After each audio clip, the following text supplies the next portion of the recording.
4 right here that I've posted something. I could click on screen 3, 4, and now I'm back down to 2. So right here, snapshot button on the teacher screen.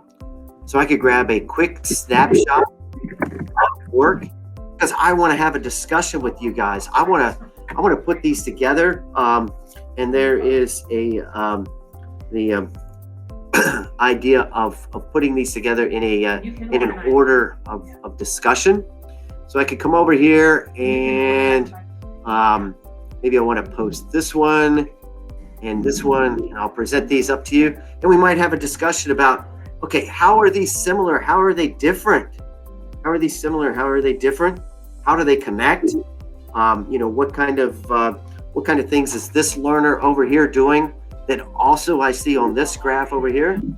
And what do I see on this learner's piece over here that I don't see over here, or vice versa? And then I could add in this third piece, and I could keep them all 3 together, or I could pull them out individually. But I love this one, right? Why? Because they gave us this reference here in the middle. So we could have lots of discussions with the learners about how does this anchor point here, how does that help you figure out where that 5/8 is, where that 5/8 lives on this number line. So I think that, we could certainly put those together in different and interesting ways. I see Caroline's over there right now. I don't know if you guys can feel it, but I can feel the telepathy. She's like, time, you gotta move, right? No, I was gonna say that, but I was gonna say that the screenshot tool is nice for if, like Larry said, to have a discussion, or if there's a misconception that you're seeing, like a common one throughout the slides. It's great to screenshot it and have a discussion about it. They're great for like a warm up or a numbers talk. So that's another way to use the snapshot tool. Yeah, absolutely. That's one of those pro moves right there. So we got to celebrate that. Yep, that's a pro move right there. Celebrate those mistakes and those misconceptions. Pull those out and have a discussion about a whole group for sure. All right, so we've unpaused you and we're going to pace you over. I'm going to repace you. Sorry, I know it's quick and it's moving, but we're going to pull you over now to screen number 11. And now what we're going to ask you to do is we're going to ask you to sort these cards into these 3 specific categories. 3 specific categories. And we've got them color coded so they pop out at you and you can see them.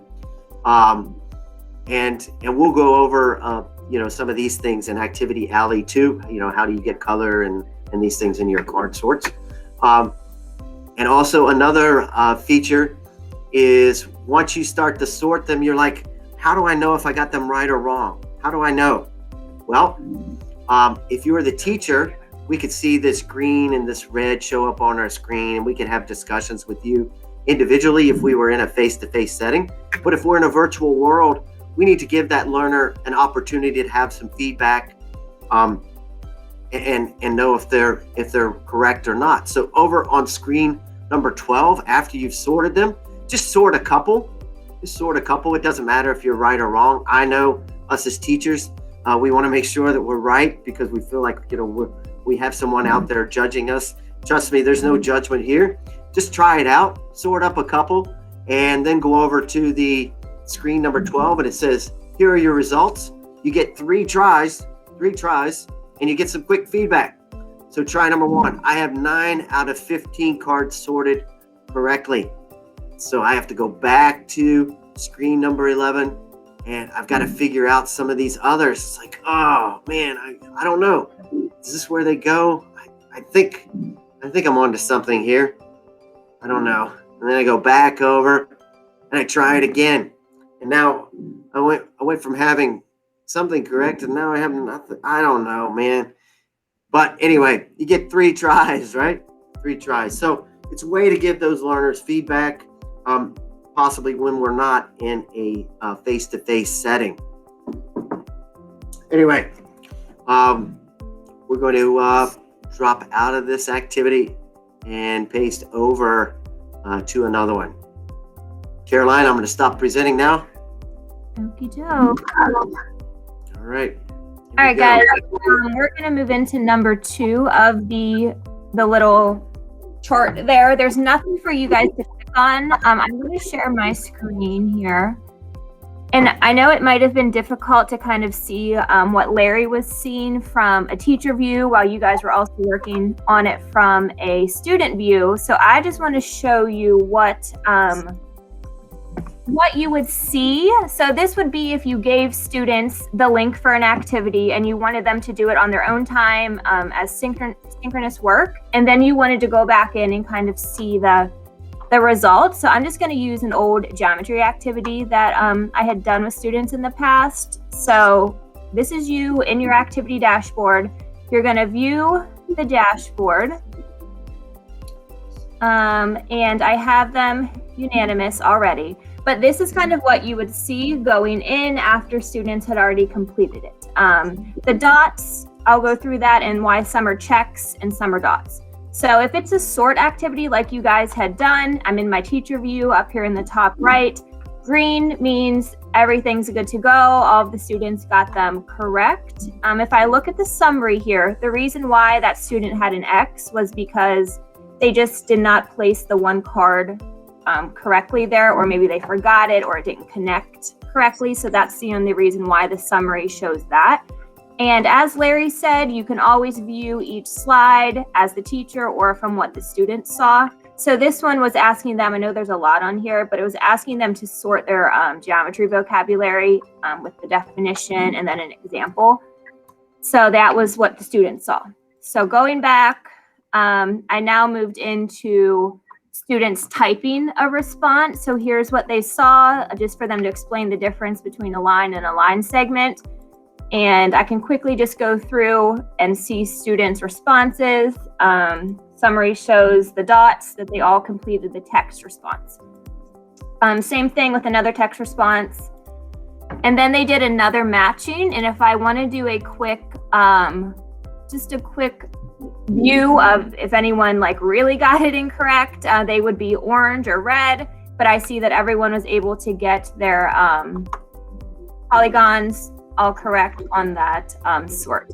So then moving on, this is an example of a checklist where students are to select all correct answers. That's great practice, for the SOL when they're asked to select all correct answers. Yeah, it looks a little different, but it's just great for them to see different ways.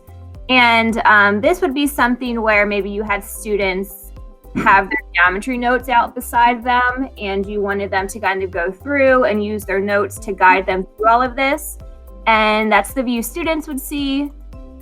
Here's the view that I would see. And I know that I did this with 4 students. So going through that and seeing that all 4 of the students were able to get all 3 of the characteristics of that. And same thing, just moving along all of these, it's just a quick check, and you could easily see if maybe one student clicked the equal sides up here and the rest were on the other ones. You could go in and see who that student was, and maybe that would be something you wanted to take a snapshot of and talk about that. Another matching, and here you can also include pictures in activities. So I included this picture and asked students to kind of use, their knowledge of faces and shapes and what the shape is and how many of each. And let's say there was a misconception. I think there was one, moving over to slide 14. Maybe it's not 14. Sorry, yep, this one on slide 12. This first student said there's 4 triangles and 1 square. So maybe I wanted to snapshot that, and it's captured up here in my snapshots. And I wanted to use that as presenting it like, well, what do they mean by 4 triangles and 1 square? What, geometry terms can we use to kind of talk about where do we see the triangles and the squares?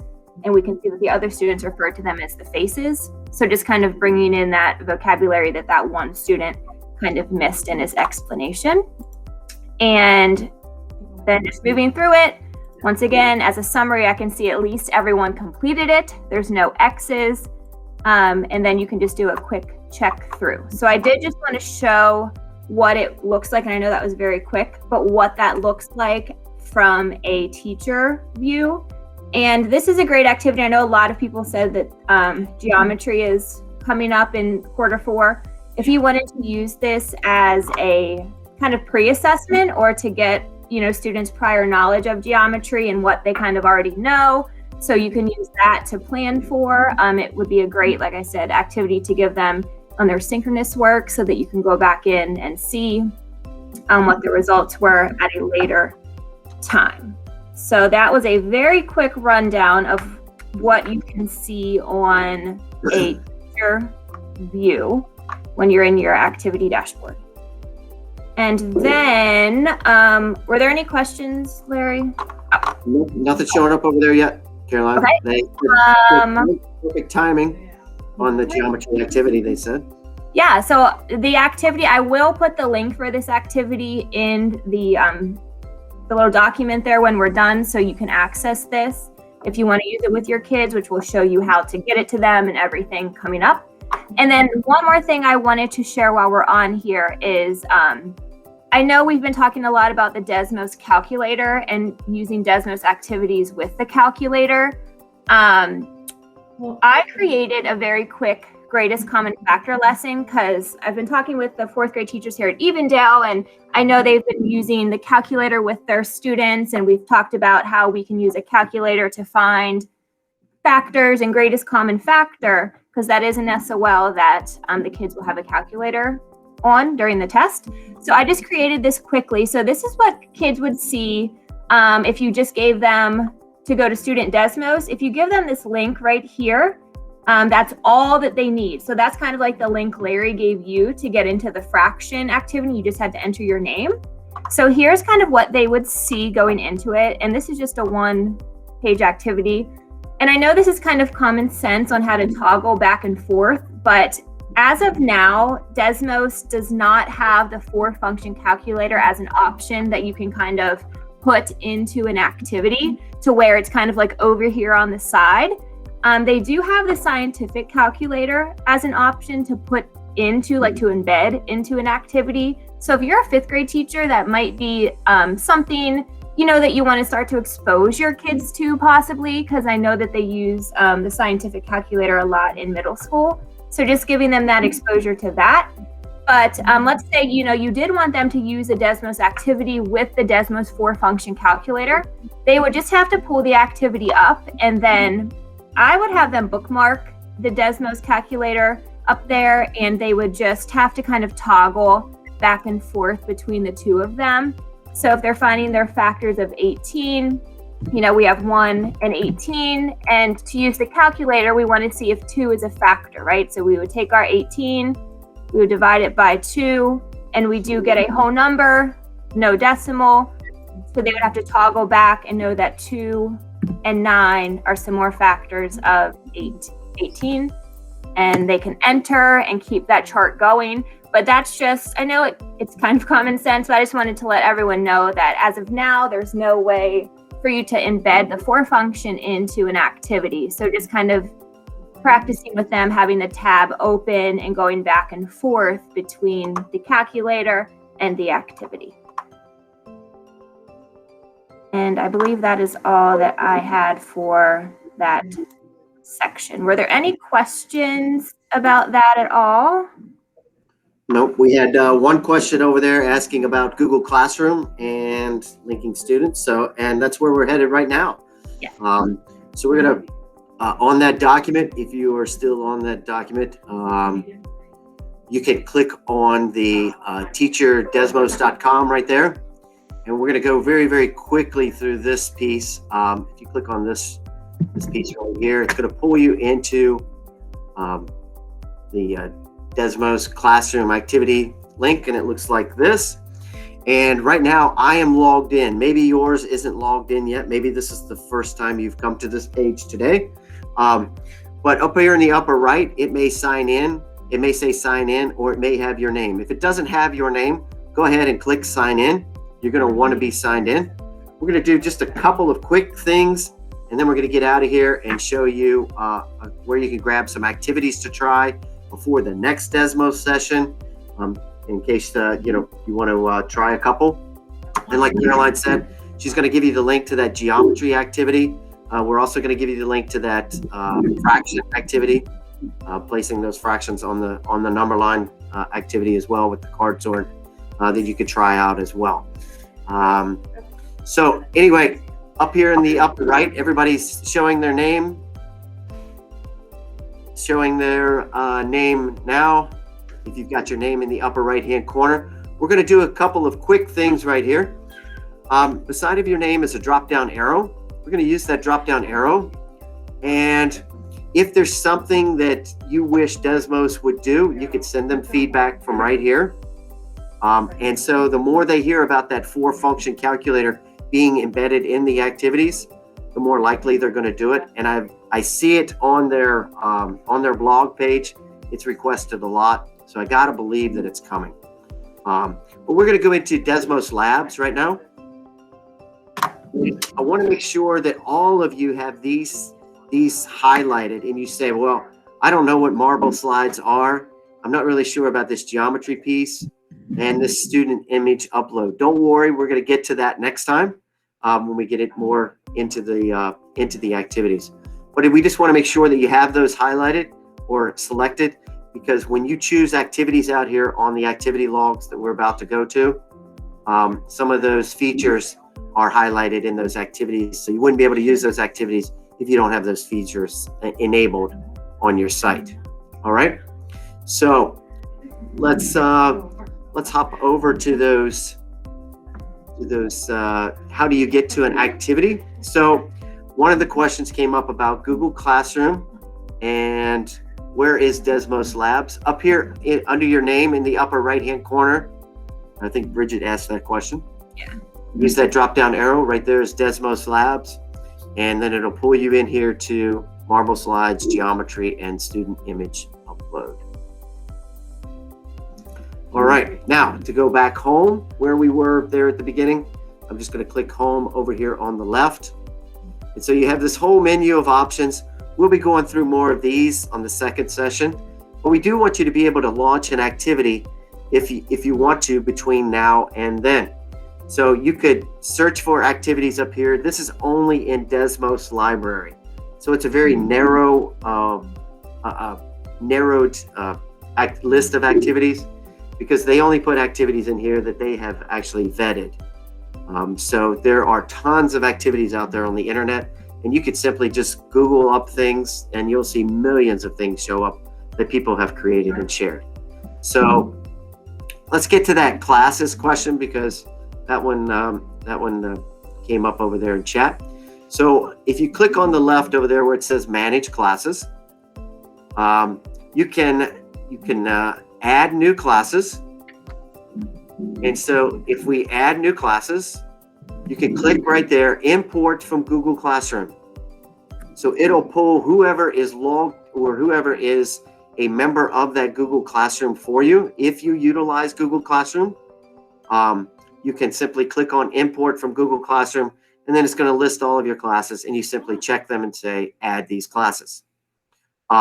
Or if you don't utilize Google Classroom and you're like, no, I'm not going into that venue.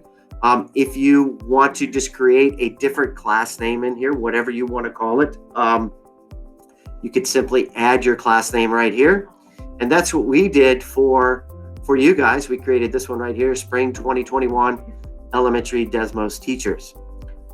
So that is there. And so the cool thing with this is I can view activity history, even if I'm not utilizing Google Classroom. And it shows me the activities that we have launched for this class so far. All right. And that is a quick springboard into that. If you want to launch an activity, please reach out to Caroline or myself. We can certainly help you, and we'd love to be a part of that journey with you. And yeah, you could certainly look outside of Desmos for some of those lessons. And I'm back on the Anchor doc right now, and we're going to quickly roll through these.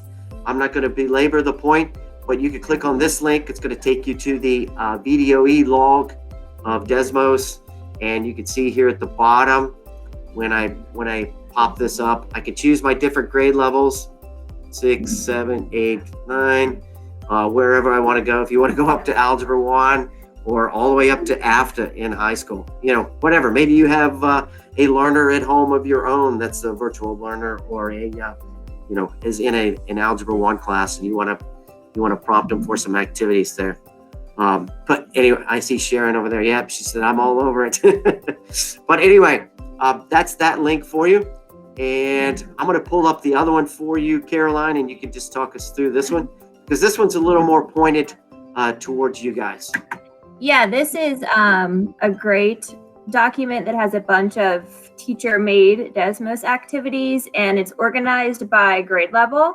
And it tells you on the left there what kind of activity it is. And I know we've talked about card sort, and activity builder is just like the regular one, kind of like I showed.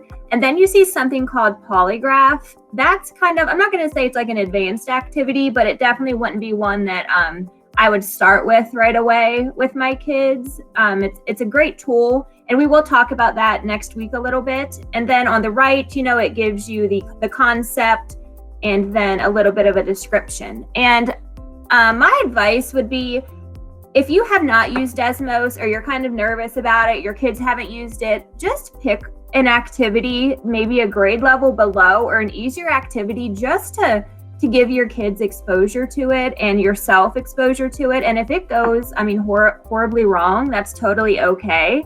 Just so that you can, get experience with it, and you can see and the kids can see everything that, they would be doing in an activity. So just choose one and go for it if you want to give it to your kids. And I know we went through very quickly how to manage a classroom, but all the kids really need is the student link.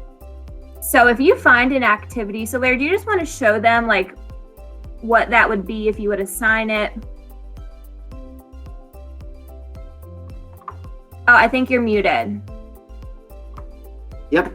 I clicked on this one here. It's just a random one, card sort number properties. And so when you click on one of those, it's going to bring you into this page. I noticed my name's in the upper right-hand corner. And right here, it's simple. You just click assign. I can assign to a class. And so if I've created a class, I could assign this right here. And it's going to give you posting preferences. I can post it immediately to Google Classroom if it's a Google Classroom site, or I could post it immediately on studentdesmos.com. So a lot of teachers use this do not post to Google Classroom because they want to control when the kids actually get into it and talk about it. But I'll show you a quick little pro move. If you assign this activity, I'm just going to assign it to you guys. And right here is the activity. And so I could click this view dashboard. And now this is going to look very familiar to you. Now I'm back to the teacher dashboard here where I control everything about what you're doing. Remember that pacing key that I showed you? I can paste these guys to slide number 1. So even though it's posted out there and it's live for them, they cannot go past slide 1. That's the only slide they can go on. So a lot of teachers have those quick check-in slides. How are you feeling today? Like that kitty cat one, the kitten one that you guys had before. So that's what you would do. You would launch the activity there, and to stop pacing, I can click to stop, and then it's wide open for you guys to go in. Can you also show them how to make a single session code? Like when the kids just see, or I can pull my screen up because I have one up here. Yep, absolutely. I'll go back to the activity page. So if you wanted to click just the session code, is this what you're talking about, Caroline? Yeah. Yep. Right here. So we click assign and single session code. And so now you have an option. How long do you want to leave that code active? In other words, that join code. So you could leave it, it's going to default to 48 hours. You can choose 2 weeks, or you could leave it open for a year. And the reason they made this change is because they had some learners getting into activities that they were hacking into activities and they shouldn't have been able to. So just another level of control for for you as the teacher. All right, Caroline, I'll let you get back to the last link down there, and I think we're done.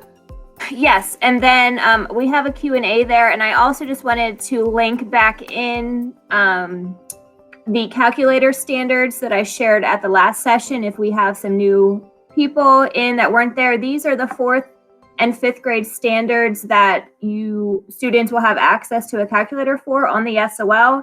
Just like I said last time, some of them a calculator might not be useful for, but if you want to, sit down with your instructional coach or as a team and just talk about which ones do we want to start getting students familiar with. So like when I said for 4th grade here at Evendale, we talked about factors and greatest common factors for kids. And I did just want to mention that Jenna Rinker had reached out and we had a discussion about in 5th grade there. Larry, if you want to go to 5.6, there was kind of some confusion between the blueprint and the curriculum document. So Jenna had found that 5.6a, you actually can use a calculator for based on what the blueprint said. And I think Sharon, it's now changed, or it's going to be changed in the curriculum document. So everything is cohesive. So that is a new addition for my 5th grade teachers that saw that last time, and now it's in there updated. So I did just want to mention that. And I think we are right at 10:30, well, 10:31. If there are any questions, please feel free to say them right now, type them in the chat. Larry and my email is in that document. Please reach out with any questions, as we know this was kind of quick. Next session is going to be more about you guys using finding an activity that you like, and then making edits to it to maybe delete some stuff, change some stuff. So if you, before next time, can maybe find an activity that you like and want to make some edits to it, or if you find an activity from the spreadsheet there, go ahead and do it with your kids and give us feedback at our next session on how it went. And then maybe you can come with some questions based off of that. But yeah, just give it a go and reach out to us if you have any questions at all. Larry, do you have anything to add? That's all, guys. Our next session is April 14th. So join us in again for that. And yeah, I love that idea of trying one of these out. And if you need help launching it or anything, just reach out to us in an email. And then our shameless plug up there, of course, follow us on Twitter, and we'll follow you back. We'd love to see what kind of things inspire you over there on that social media platform. But right. Thanks to all of you for joining in today, and thanks Dr. Shrum for pulling us in. Well, thank you all for joining, and thank you for everything you do, Caroline and Larry. Have a great day, everyone. Thanks, guys. Bye, ladies. Peace.